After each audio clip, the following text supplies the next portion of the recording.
왕으로 세우신 하나님이라는 제목으로 말씀 증거해 주시겠습니다.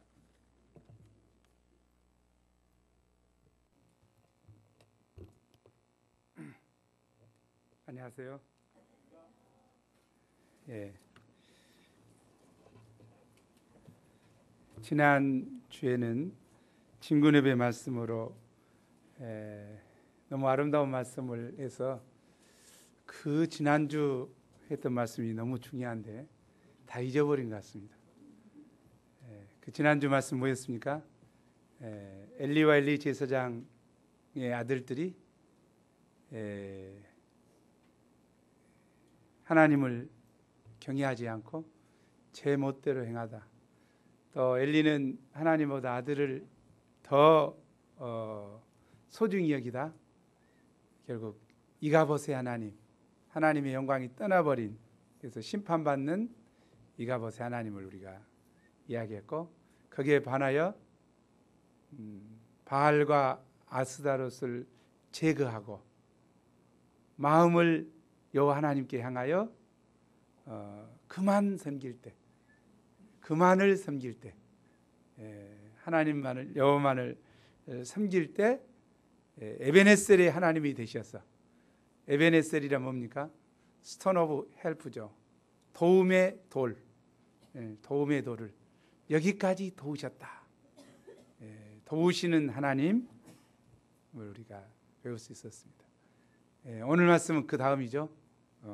하나님은 자기에게 마음을 주는 자에게, 여호와 하나님을 경외하는 자에게 그를 높이시고 그를 축복하시는 분이십니다. 반면에 여호와 하나님을 멸시하고 경멸하는 자를 여호와 하나님도 경멸하시고 그를 낮추시는 분이십니다.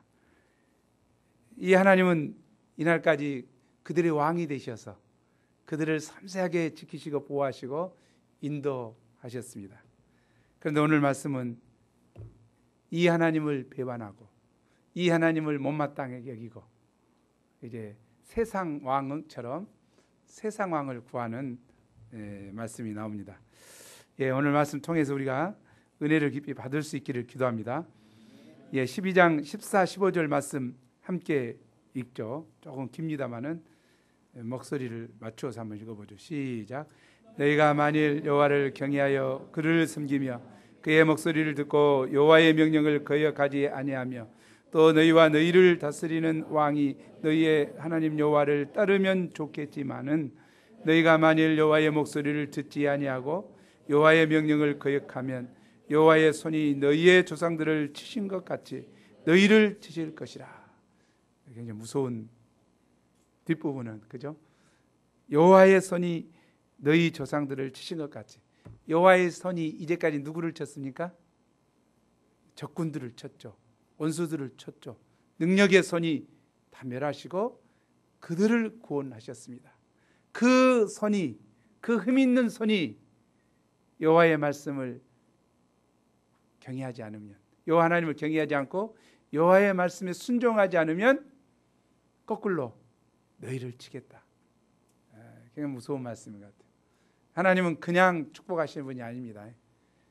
그냥 무조건 좋으신 분이 아니에요. 무고로인이 아니십니다. 여호와 하나님은 우리를 인격체로 대우하십니다. 그래서 우리의 인격에 호소하십니다. 너희가 말씀을 순종하여 살아라. 그것이 너희의 복이라고 하십니다. 그리고 그 순종하여 살 때 예비했던 모든 복을 쏟아 부어 주십니다. 아멘. 하지만 우리의 인격을 존중하기에, 우리의 자유의지를 존중하기에 억지로 우리를 인도해 가시지 않고 네가 순종하지 아니하면, 네가 순종을 선택하지 않고 불순종을 선택하면 너를 위해서 매를 들겠다, 때리겠다. 우리가 자녀들 가르치는 건 마찬가지죠. 미워서 매를 든 것보다는 좋은 길로 인도하기 위해서. 아멘. 착한 아빠. 아멘. 오늘 말씀은 이스라엘이 신정 국가에서 왕정 국가로 넘어가는 과정을 기록하고 있습니다. 이 가운데서 사울은 초대 왕으로 택함을 받고 이스라엘을 다스리게 됩니다. 우리는 사울이 불순종으로 비참한 최후를 마쳤기 때문에 그에 대한 인상이 좋지 않습니다. 그래서 사울이라고 하면 무조건 나쁘게 보기 쉽습니다. 그러나 사울의 초기 시절은 겸손하고 훌륭한 인격의 소유자였습니다. 우리가 오늘 말씀을 통해서 사울에 대해서 좀 배우면 좋겠어요. 또 왕을 구하는 백성들의 죄악이 얼마나 큰가 깨닫기를 원합니다. 그럼에도 불구하고 왕을 허락하신 하나님은 어떤 분이신가 배울 수 있기를 기도합니다. 제1부 왕을 구하는 백성들 8장입니다. 8장 1절을 보십시오. 8장입니다. 방금 읽었던 12장에서 헤매고 있으면 곤란하죠. 사무엘이 늙음에 그 아들들로 이스라엘 사사를 삼았습니다. 그런데 그 아들들은 아버지의 행위를 따르지 아니하고 뇌물을 취하고 판결을 굽게 했습니다. 그러자 이스라엘 모든 장로들이 남아에 있는 사무엘에게 나아가서 간청했습니다. 우리 5절을 함께 보소서부터 시작. 보소서 당신은 늙고 당신의 아들들은 당신의 행위를 따르지 아니하니 모든 나라와 같이 우리에게 왕을 세워 우리를 다스리게 하소서. 여기 보면 모든 나라와 같이 우리에게 왕을 세워. 이들의 요구는 표면적으로 너무나 타당합니다. 사무엘은 늙고 그 아들들은 부정부패를 일삼으니 새로운 제도가 필요한 것 같습니다. 그들은 엘리 시대 엘리의 아들들의 행포로 인해서 이스라엘이 심판을 받고 공경에 처하게 되었던 사실을 잘 알고 있습니다. 그래서 이를 미연에 방지해보고자 했을 것입니다. 뿐만 아니라 사사 제도가 구시대의 제도로서 열방이 각축하는 신시대에 대처하기에는 너무나 낡은 제도같이 보였습니다. 그들이 주위 국가들을 살펴볼 때 그들에게는 왕이 있어서 왕을 중심으로 강력하게 뭉쳐서 일을 신속하게 처리하고 지혜롭게 처리해 나가는 것 같이 보였습니다. 그들이 주위의 모든 나라들의 틈바구니 속에서 살아남기 위해서는 그들과 같이 왕의 제도가 필요함을 깨달은 것입니다. 그러나 그들이 왕을 구하는 그 이면에는 보다 근본적인 신앙 문제가 있었습니다. 사무엘은 백성들의 요구를 듣고 기뻐하지 아니했습니다. 그들로부터 배신감을 느끼고 큰 충격을 받았습니다. 사사로서 그들에게 하나님의 방향을 주고 그들에게 인도해 오고 에베네셀의 하나님을 알게 하고 잘 인도해 왔는데 말년에 자기 아들들을 빙자해서, 물론 아들들이 부정부패를 했죠. 사무엘이 늙었다고 왕을 구하는 것이 마치 자기에 대한 반발인 것 같아서 기분이 좋지 않은 것 같습니다. 사무엘은 기분이 상했습니다. 그래서 이 문제를 들고 하나님께 나아가 기도했습니다. 이때 하나님께서 백성들의 근본 문제가 정확히 무엇인가 지적해 주셨습니다. 7절에서 9절을 함께 읽어보죠. 그들의 문제가 무엇인가 발견해 봅시다. 시작. 여호와께서 사무엘에게 이르시되 백성이 내게 한 말을 다 들으라. 이는 그들이 너를 버림이 아니요 나를 버려 자기들의 왕이 되지 못하게 함이니라. 내가 그들을 애굽에서 인도하여 낸 날부터 오늘까지 그들이 모든 행사로 나를 버리고 다른 신들을 섬긴 같이 내게도 그리하는도다. 그러므로 그들의 말을 듣되 너는 그들에게 엄히 경고하고 그들을 다스릴 제도를 가르치라. 백성들이 열방과 같이 왕을 구하는 것은 결국 왕 대신 하나님을 버리는 신앙적인 죄 때문이었습니다. 하나님은 이스라엘 백성들을 하나님의 백성으로 삼으시고 그들을 통해 온 세상 만민을 구원코자 하시는 거룩한 뜻을 두셨습니다. 아멘. 하나님께서는 이스라엘을 출애굽시키신 후에 신의 광야에서 그들 뜻을 말씀해 주셨습니다. 이스라엘 백성을 향한 하나님의 비전이 무엇입니까? 함께 출애굽기 19장 5, 6절 말씀을 읽어보죠. 시작.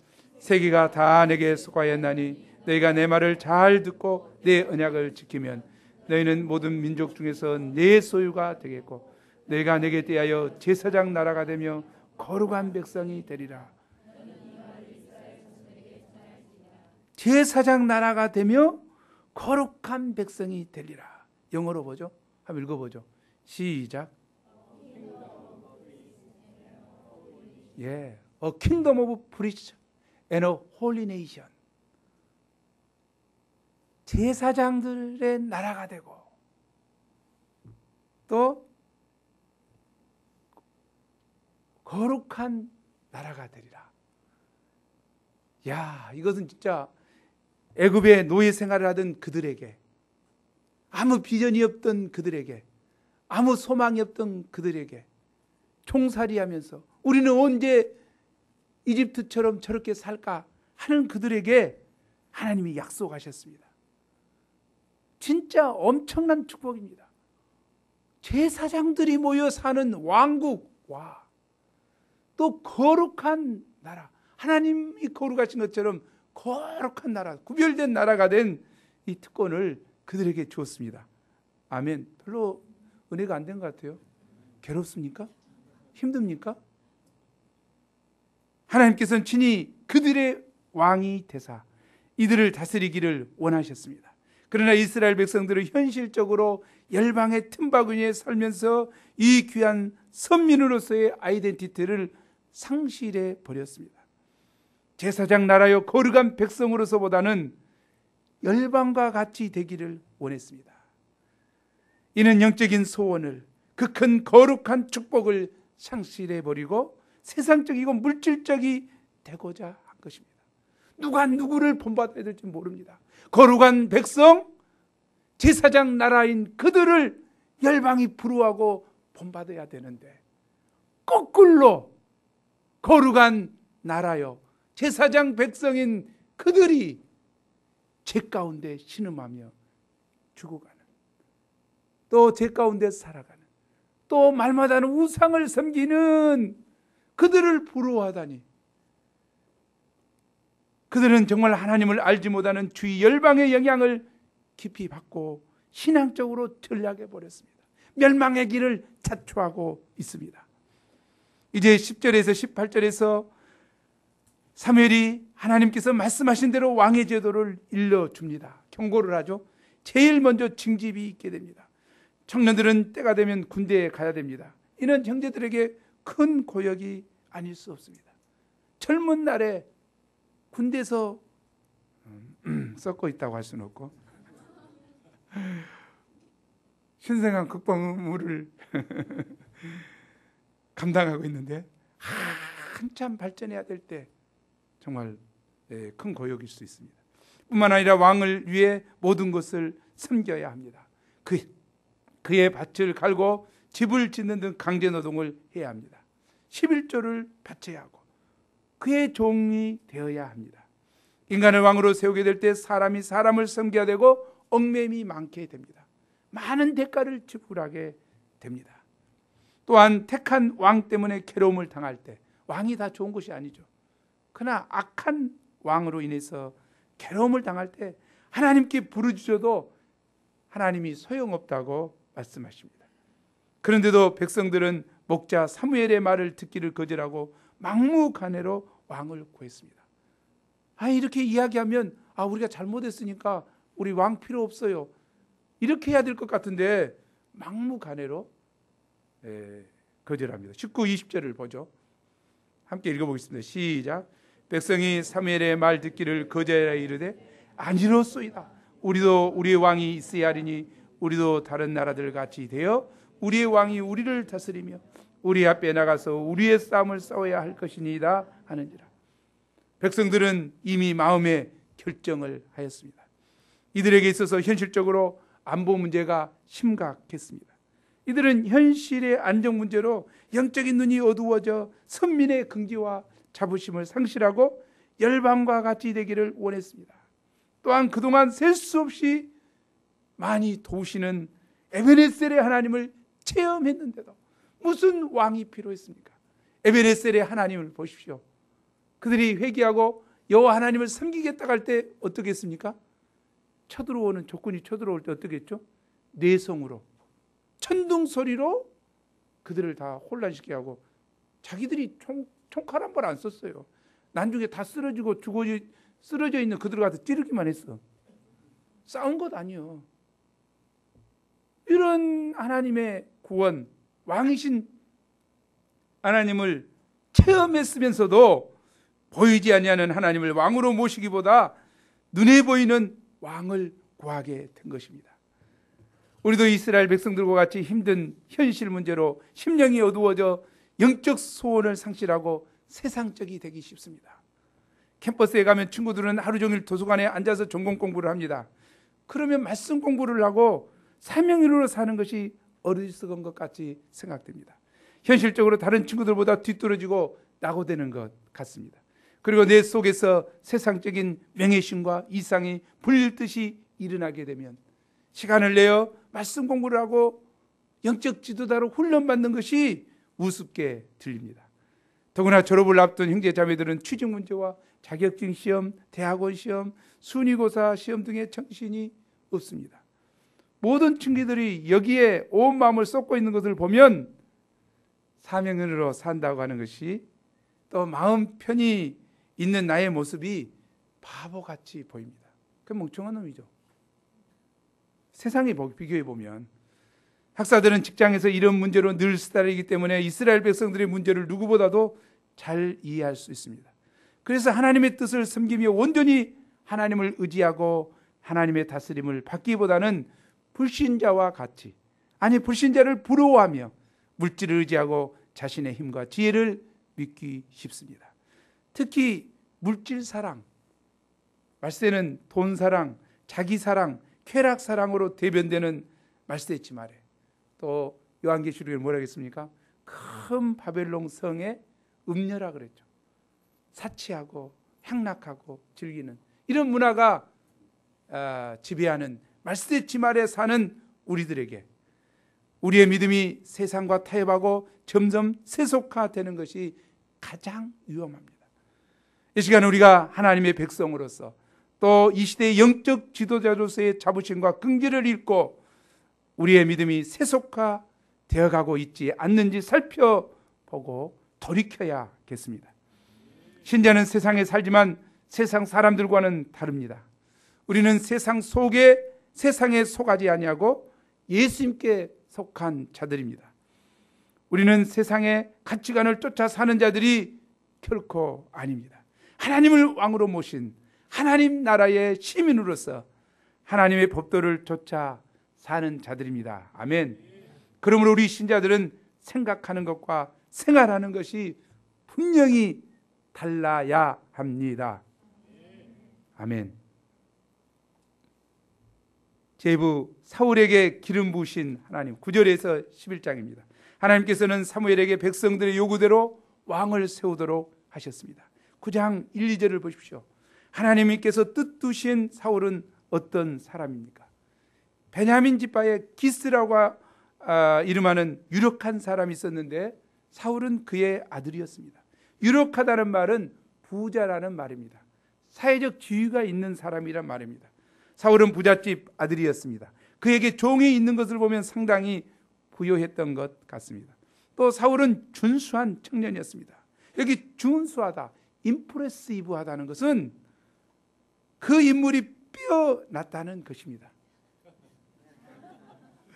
이스라엘 가운데 그만큼 잘생긴 사람이 없을 정도로 이목구비가 빼어난 꽃미남이었습니다. 아멘. 거기에다 키는 보통 사람들보다 어깨 위가 더할 정도로 홀칠하게 컸습니다. 요즘에 키가 대세인 요즘도 마찬가지일 것 같아요. 그러나 그때는 더 그랬을 것 같아요. 그는 누가 보나 지도자감이었습니다. 딸을 가진 사람들은 그를 사위로 삼고자 눈독을 들였을 것입니다.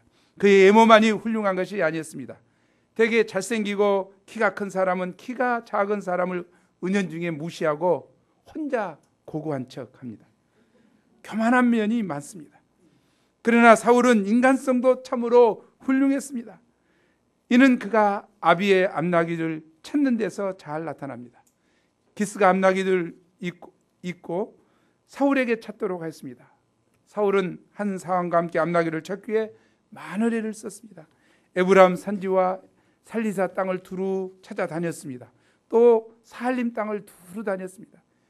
이 정도 했으면 포기하고 집으로 돌아갈 만한데 사흘 동안을 그는 베냐민 땅까지 또 가서 두루 찾아다녔습니다. 나중에 그가 돌아가고자 한 것은 걱정하실 부모님을 염려했기 때문입니다. 이를 볼 때 그는 책임감이 강하고 또 효성이 지극한 자임을 알 수 있습니다. 또 그는 사환이 선견자를 찾아가 보고자 제의할 때 비록 종의 말이지만 귀담아 듣고 다른 것을 볼 때 인격의 소유자임을 알 수 있습니다. 또 그가 하나님의 사람에게 예물을 드리고자 선견자를 만나고자 하니까 나한테 예물이 하나도 없는데 다 먹어버렸고 떡도 다 먹어버렸고 없는데 그런데 뭔가 하나님의 종을 뵙고자 할 때 이렇게 드리고자 하는 그 하나님의 사람에 대한 경외심도 있었습니다.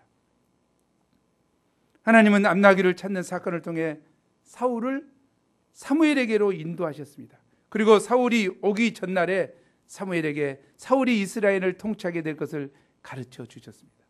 그래서 사무엘이 사울에게 장차 지도자가 될 것을 가르치죠. 20절 함께 읽어보죠. 시작. 사울 전에 있는 온 이스라엘이 사모하는 자가 누구냐? 너와 내 아버지의 온 집이 아니라 아는지라. 이에 대한 사울의 자세는 어땠습니까? 21절 함께 읽어보죠. 시작.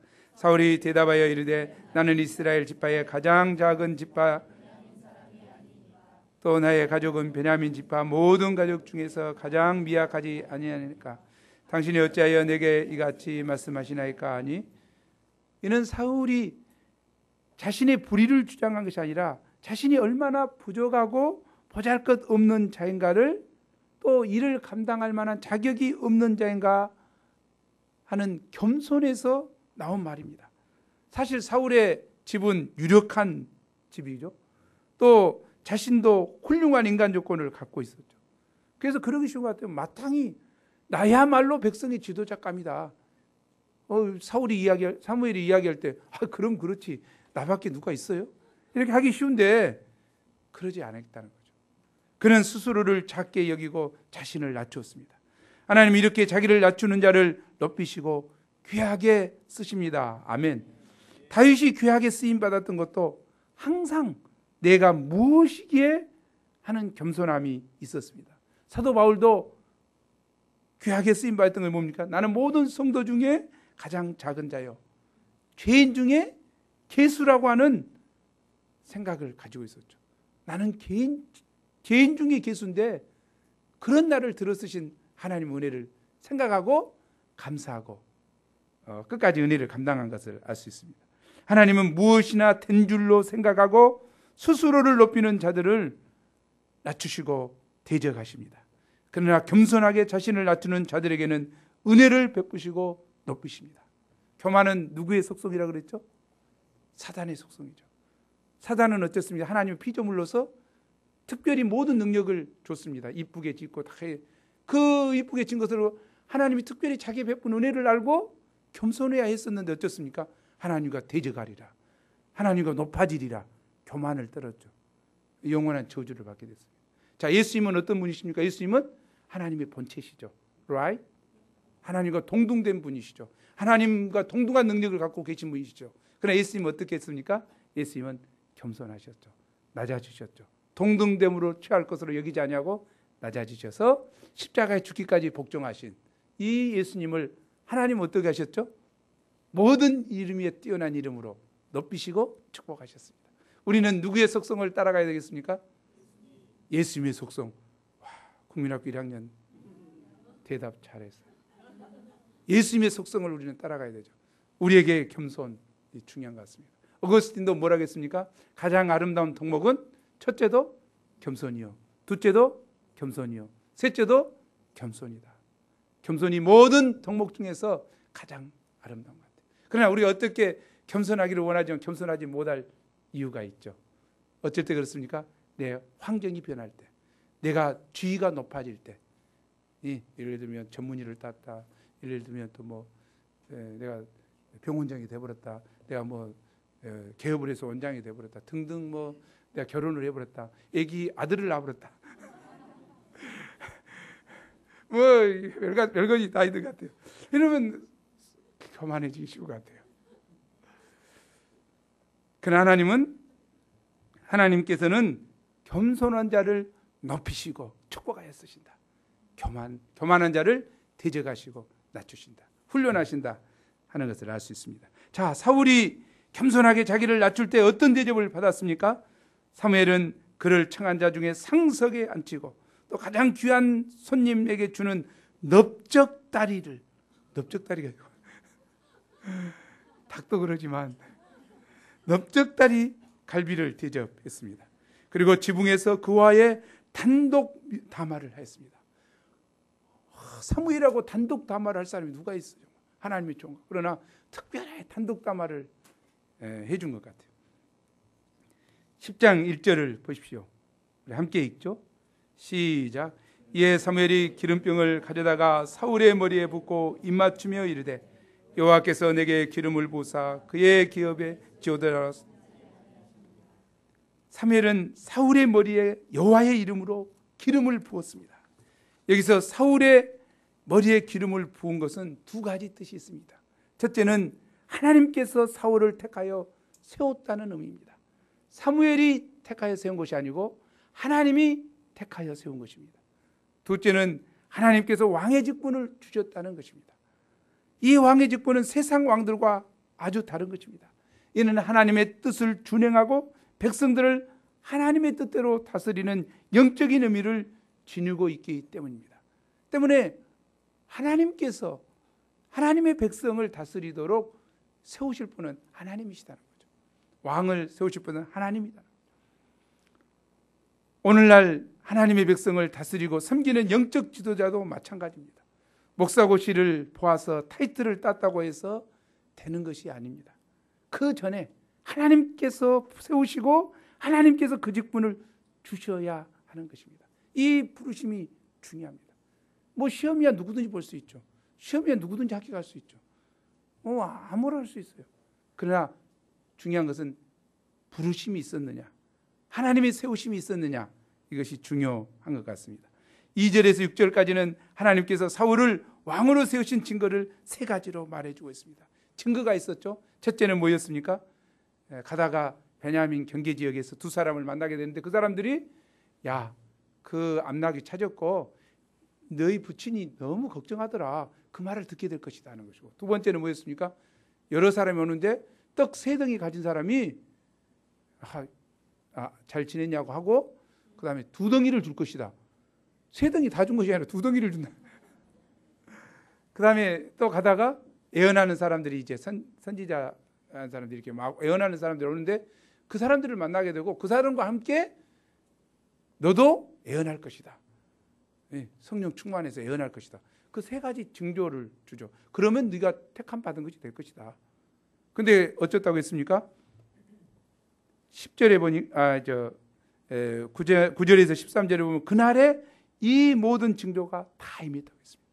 그날에 사무엘의 예언대로 다 징조가 임했죠. 이것은 결국 하나님이 택하여 기름 부어 세웠다는 사실을 알게 합니다.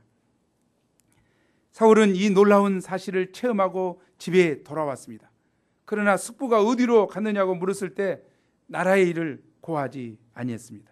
이는 지도자의 은밀성을 말해줍니다. 지도자는 신중해야 하고 입이 무거워야 합니다. 함부로 말을 함으로써 하나님의 일을 그르치기 쉽습니다. 그러나 사울은 입이 무거웠어요. 이때까지는. 사무엘은 먼저 그들이 왕을 구한 것이 하나님의 은혜를 저버린 죄악임을 지적한 후에 미스바로 다 모여있는 그들에게 이제 제비 뽑기를 합니다. 옛날에는 다 그 제비 뽑아서 모든 걸 했죠. 그래서 지파별로 나오고 가족별로 나오고 사람별로 나오고 이렇게 해갖고 점점 좁혀가죠. 그래서 누가 뽑혔습니까? 사울이 뽑혔습니다. 그러나 이때 사울은 짐 보따리 들 사이에 숨어 있었습니다. 사울은 스스로 나서지 아니하고 백성들로부터 세움을 받았습니다. 알고 있었죠. 자기가 왕인지 제비 뽑을 때. 그러면 폼대고 그냥 이렇게 하기 있으면 안 했다는 거죠. 자기가 뽑힐 줄 알고 진보따리 속에 딱 가 있었어요. 어차피 뽑힐 것인데 그래서 백성들이 찾아가지고 왔습니다. 그럴 때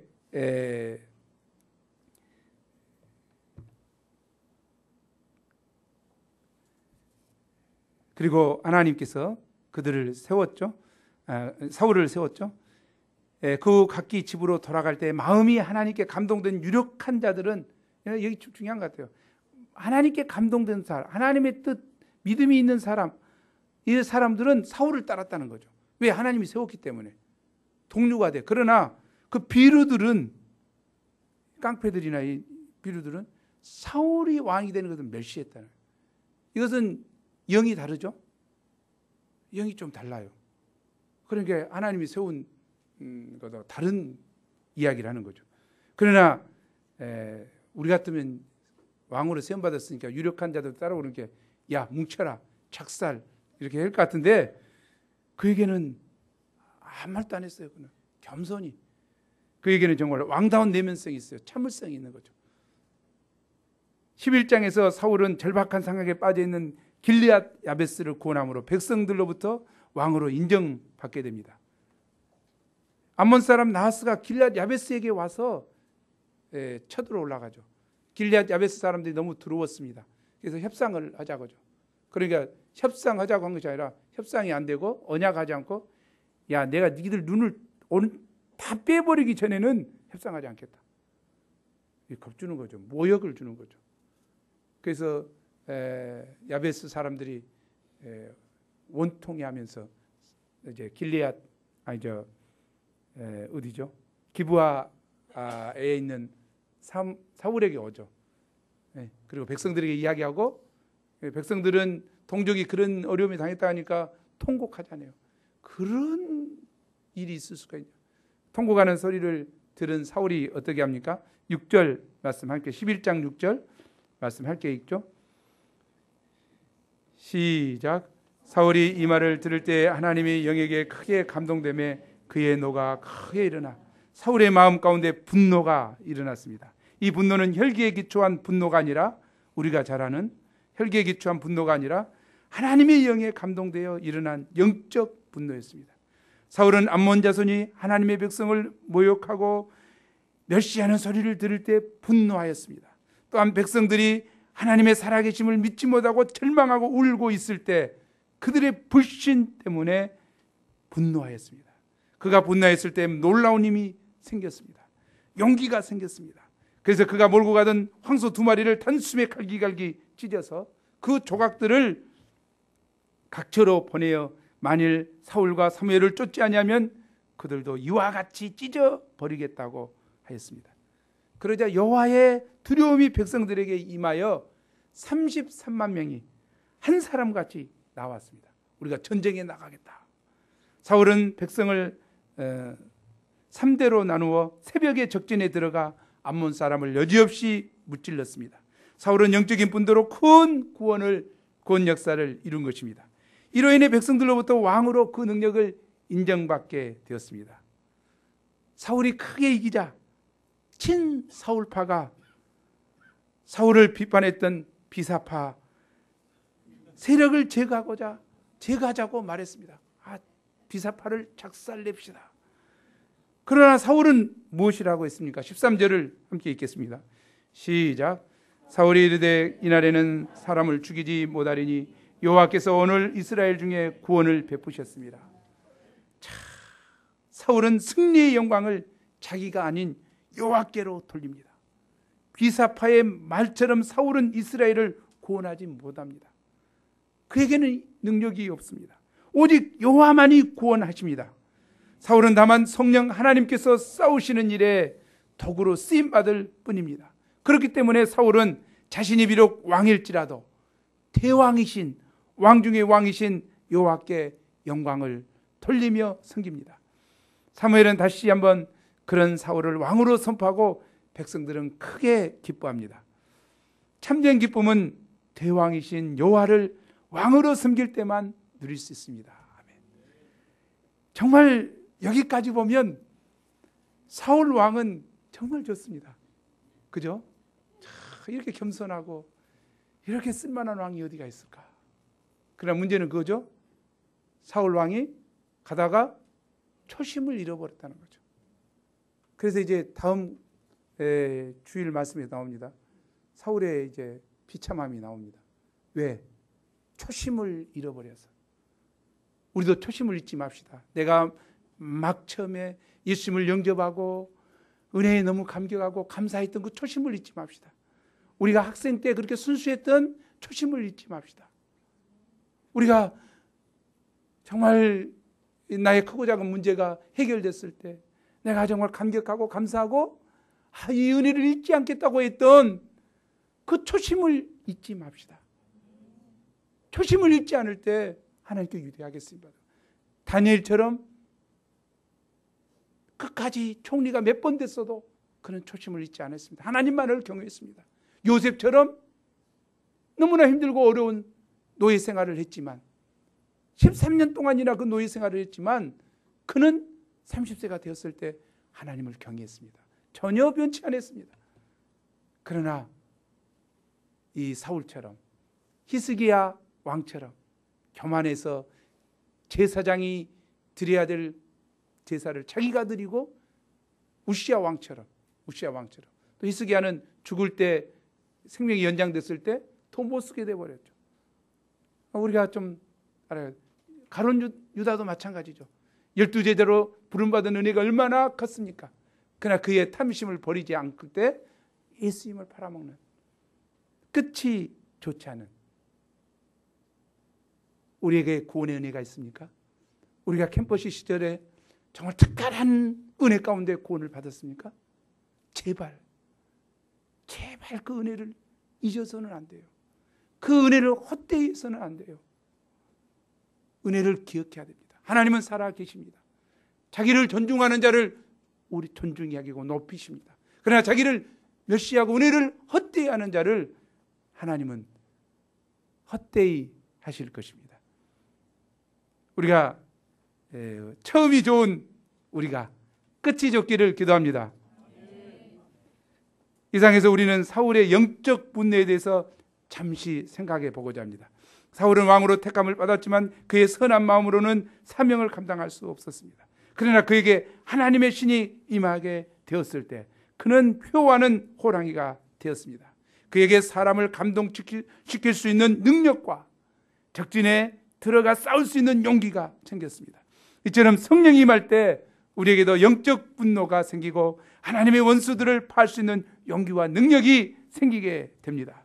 성령이 임할 때 소심한 자도 대범해지고 무기력한 자도 능력이 있는 자가 됩니다. 성령이 임할 때 양들을 이리떼에서 건져낼 수 있는 영력이 생기게 됩니다. 그러면 어떤 자에게 성령이 임하게 됩니까? 본문에는 사울이 길리앗 야베스 백성을 구원하고자 할 때 하나님의 신이 임했습니다. 정말 양을 사랑하고 진리를 사랑하는 순수한 마음이 있을 때 하나님의 신이 임하게 됩니다. 그러나 사울이 나중에 교만해졌을 때 그에게 하나님의 신 대신에 악신이 접하게 되었습니다. 그래서 굉장히 사는 것이 고통스러웠죠. 하나님의 신은 마음이 겸손하고 깨끗하고 진리를 사모하며 영적인 소원이 충만한 자에게 임하게 됩니다. 반면에 헛생각하고 음란한 생각을 하고 소시민적이고 매사에 부정적이고 자기 중심적인 생각을 하는 자에게는 악신이 임하게 됩니다. 예수님은 성전을 사모하는 마음이 넘쳤기 때문에 성전을 이용하여 사리사욕을 채우는 자들을 볼 때 무섭게 분노하셨습니다. 만민이 기도하는 집을 강도의 굴혈로 만들고 있는 그들을 볼 때 분노하셨습니다. 채찍을 들어 치셨습니다. 상을 엎으셨습니다. 비둘기를 내어 쫓으셨습니다. 우리에게도 이런 영적 분노가 있기를 기도합니다.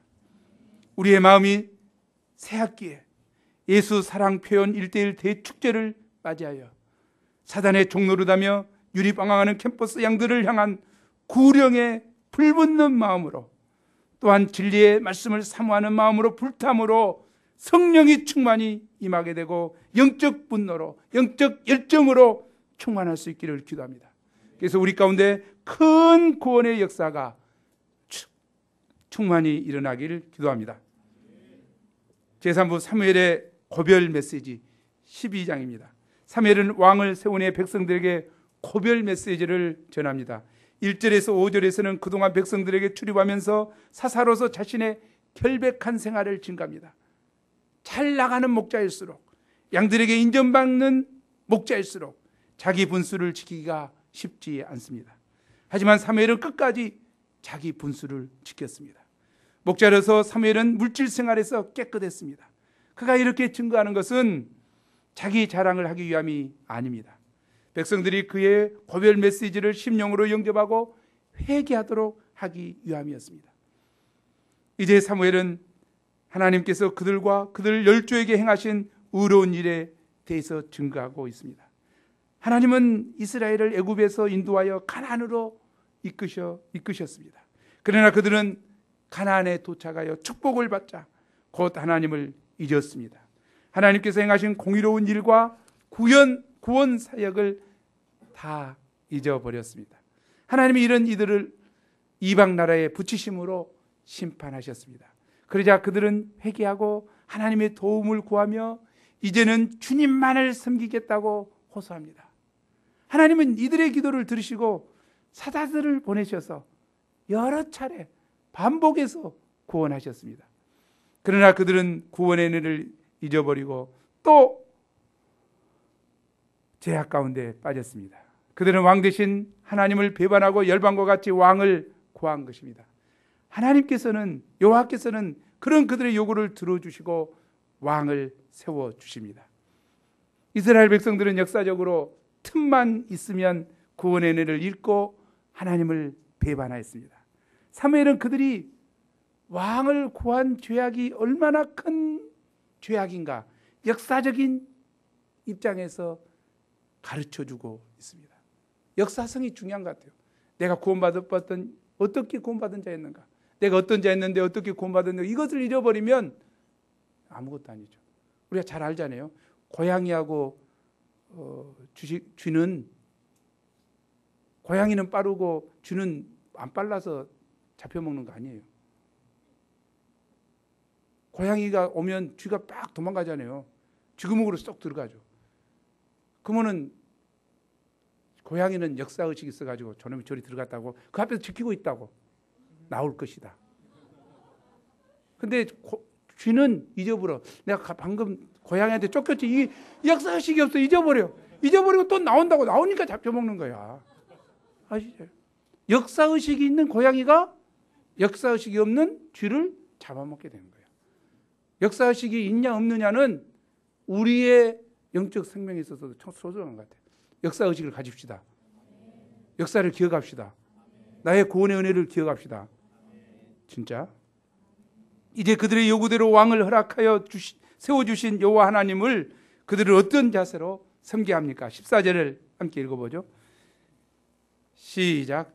너희가 만일 여호와를 경외하여 그를 섬기며 그의 목소리를 듣고 여호와의 명령을 거역하지 아니하며 또 너희와 너희를 다스리는 왕이 너희 하나님 여호와를 따르면 좋겠지만은 그들은 비록 눈에 보이는 왕이 있을지라도 여호와를 경외하며 섬기고 그의 목소리를 듣고 그의 명령을 거역하지 말아야 합니다.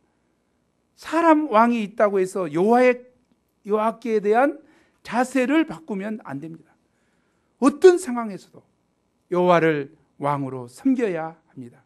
그러면 모든 일이 잘 풀립니다. 전쟁에서도 이기고 삶에서도 이깁니다. 하지만 이렇게 살지 않으면 어떻게 됩니까? 15절을 읽겠습니다. 시작. 너희가 만일 여호와의 목소리를 듣지 아니하고 여호와의 명령을 거역하면 여호와의 손이 너희 조상들을 치신 것 같이 너희를 치실 것이라. 마음 아파요. 정말 아파요. 여호와의 손이 너희 조상을 치신 것 같이 너희를 치실 것이라. 너무 아파. 여호와를 섬기지 아니하면 여호와의 손이 조상을 치신 것 같이 우리를 치십니다. 여호와를 섬기지 아니하면 여호와께서 심판하십니다. 여호와의 심판이 얼마나 무섭습니까? 여호와께서는 밀 베는 때, 즉 비 오는 시기가 아닌데도 불구하고 우레와 비를 내리십니다. 그들에게 증거로 보여줄 거예요. 건조한 시기인 밀 베는 때는 건조해야 되죠. 그런 시기거든요. 건기거든요. 건기인데 하나님은 우기처럼 비를 내리시고 우리를 내리시고 그렇게 하실 수 있다는 거죠. 사무엘이 기도하니까 내리시죠. 여호와는 자연 질서를 창조하셨을 뿐만 아니라 다스리시는 분이십니다. 후쿠시마 쓰나미나 태풍 볼라벤을 능히 보내실 수 있습니다. 언제든지 보내실 수 있습니다. 언제든지 일으키실 수 있습니다. 우리의 여호와는 너무나 크시고 위대하시고 전능하신 분이십니다. 이 여호와를 아는 사람만 그분을 섬길 수 있습니다. 그분을, 이 여호와 하나님을 알지 못하면 두드러 맞습니다. 맞고 또 맞고 맞고 또 맞고 맞고 또 맞아도 그 모양으로 살아요. 지금까지는 어떻게 살았든지 여호와를 따르는 데에서 돌아서지 않고 오직 마음을 다하여 여호와를 섬길 수 있기를 기도합니다. 아무 도움도 주지 못하고 구원하지도 못하는 쓸데없는 우상에게 반하여 그것을 따르지 않기를 기도합니다. 그것들은 말 그대로 헛된 것입니다. 그날에 모두 없어질 것들입니다. 그러나 여호와는 우리를 자기 백성 삼으신 것을 기뻐하십니다. 그리고 당신의 크신 이름을 위해서라도 우리를 결코 버리지 않으십니다. 아멘. 우리가 여호와 하나님을 나의 하나님으로 모시고 섬기면 결코 우리를 버리지 않습니다. 결코 우리를 버리지 않습니다. 우리를 향한 사랑은 끝이 없습니다. 그렇다면 목자는 양들을 위해서 무엇을 해야 합니까? 23절입니다. 함께 읽어보죠. 시작. 나는 너희를 위하여 기도하기를 쉬는 죄를 여호와 앞에 결단코 범하지 아니하고 선하고 의로운 길을 너희에게 가르칠 것인지. 목자는 양들을 위해서 기도해야 합니다. 무엇을 위해서 기도해야 합니까? 선하고 의로운 길을 가도록 가르치고 기도해야 됩니다. 잘 먹고 잘 살도록이 아니라, 몫이 형통한 것이 아니라 선하고 의로운 길을 가도록, 하나님의 말씀을 쫓아 선하고 의로운 길을 가도록 기도해요. 우리의 양들을 향한 방향이 달라져야 돼요. 선하고 의로운 길을 가도록, 형통하고 성공하고 뭐하고가 아니고 선하고 의로운 길을 가도록 가르치고 기도해야 됩니다. 즉 여호와께서 우리를 위하여 행하신 그 큰 일을 생각하여 오직 그분을 경외하며 마음을 다하여 진실이 섬기도록 하는 것입니다. 여호와 하나님을 경외하고 그들을 진실이 섬기도록 하는 것, 이것이 목자가 양한테 해야 될 일이에요. 우리는 그렇게 하지 못하기 쉽죠. 형통만 주기 쉬운 것 같아요. 형통만, 세상적 성공만 주기 쉬운 것 같아요. 세상 사람과 똑같이 목자에게는 양이 여호와를 섬기도록 기도해야 하고 가르쳐야 하는 사명이 있습니다. 교회에게는 세상이 여호와를 섬기도록 기도해야 하는 사명이 있습니다. 왜냐하면 여호와를 섬기지 않으면 다 망하기 때문입니다. 여호와를 섬기느냐 그렇지 않느냐에 따라 내 자신은 물론이고 가정과 캠퍼스 그리고 세상의 미래가 결정됩니다. 여호와를 섬기느냐 안 섬기느냐, 이것은 중요한 이야기예요. 그러면 여호와를 섬긴다는 말은 구체적으로 어떻게 사는 것입니까? 오늘 말씀을 볼 때 첫째로 역사의식을 갖고 사는 것입니다. 다시 말하면 하나님께서 나에게 베푸신 은혜를 잊지 않고 기억하며 사는 것입니다. 구원의 은혜를 기억하고 사는 것, 이거 중요한 이야기죠. 둘째로는 세상 풍조와 타협하지 않고 말씀을 삶의 기준으로 삼고 산다는 것입니다. 삶의 기준이 세상 사람들의 가치관과 풍조가 아니고 말씀이 삶의 기준이 되어야 하고 그렇게 살아야 한다는 거죠. 하나님의 백성인, 신자인, 아니 목자인 우리의 본분이 무엇입니까? 살아계신 창조주 하나님 앞에서, 구원의 주요 생명의 주이신 하나님 앞에서 택한 백성으로서의 역사의식을 가지고 사는 것입니다. 우리의 행복은 어디에 있습니까? 오늘 말씀을 통해서 볼 때 하나님을 경외하며 섬기고 세상과 타협하지 않고 하나님의 말씀대로 사는 데 있습니다. 그럴 때 우리의 진정한 행복이 옵니다. 생사복의 근원자이신, 축복의 근원자이신 그분께서 우리를 축복하실 때 진정한 축복이 우리에게 임할 것입니다. 이상 사무엘의 고별 메시지를 볼 때 그가 얼마나 하나님을 사랑하고 백성들을 사랑하는가를 알 수 있습니다. 사무엘은 왕을 구하는 백성들에게 하나님이 그들의 왕 되심을 증거했습니다. 그렇습니다. 하나님은 우리의 왕이 되십니다. 하나님은 우리를 구원하시기도 하시고 심판하시기도 하시는 절대 주권자가 되십니다. 세울 자를 세우시며 패할 자를 패하시는 역사의 주관자가 되십니다. 이 시간 우리의 영원한 왕 되신 이 하나님께 감사와 찬송을 드립니다. 우리 함께 12장 14, 15절 말씀 읽고 마치죠. 시작. 너희가 만일 여호와를 경외하여 그를 섬기며 그의 목소리를 듣고 여호와의 명령을 거역하지 아니하며 또 너희와 너희를 다스리는 왕이 너희의 하나님 여호와를 따르면 좋겠지만은 너희가 만일 여호와의 목소리를 듣지 아니하고 여호와의 명령을 거역하면 여호와의 손이 너희 조상들을 치신 것 같이 너희를 치실 것입니다.